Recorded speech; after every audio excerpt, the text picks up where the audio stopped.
ইচ্ছে আমাদের একটাই, শ্রাবণ মাসের শেষ সোমবারে শিবের মাথায় জল ঢালব। তাই যেরকম ইচ্ছা সেরকম কাজ। নিজেকে মানসিকভাবে তৈরি করে নিয়ে বেরিয়ে পড়লাম জল আনার উদ্দেশ্যে। হ্যাঁ, এটা অন্য কোথাও নয়, আমাদের গ্রামে আমাদের পাড়ার শিব মন্দির। অগণিত মানুষের মতো আমিও তাদের সঙ্গে বেরিয়ে পড়লাম। দেখো কী হারে লোকজন জমে আছে। দিনের পর দিন এই জল ঢালার জন্য শ্রাবণ মাসের শেষ সোমবারটা একটা যেন মহা উৎসবে পরিণত হয়েছে।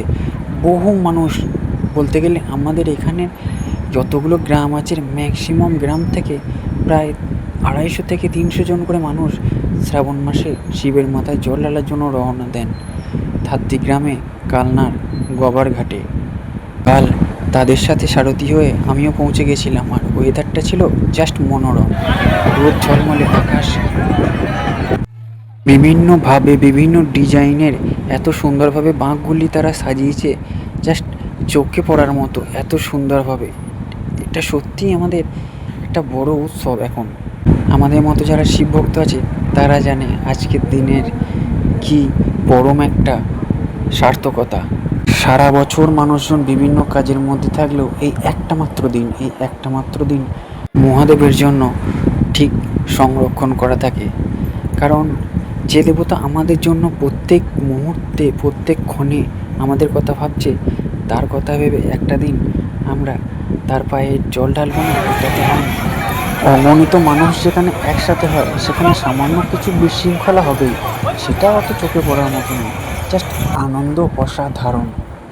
আমি জানি আমাদের থেকে অনেকেই আছে যারা শিবকে আরও বেশি ভালোবাসো, পছন্দ করো মন থেকে, কিন্তু তারা হয়তো বিভিন্ন কারণে এখানে আসতে পারো না।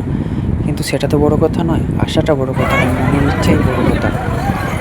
মহাদেব সকলের ওপর আশীর্বাদ করেন সকল। মহাদেব সারা বিশ্ব জুড়ে বিরাজমান, কারণ তিনি নীলকণ্ঠ।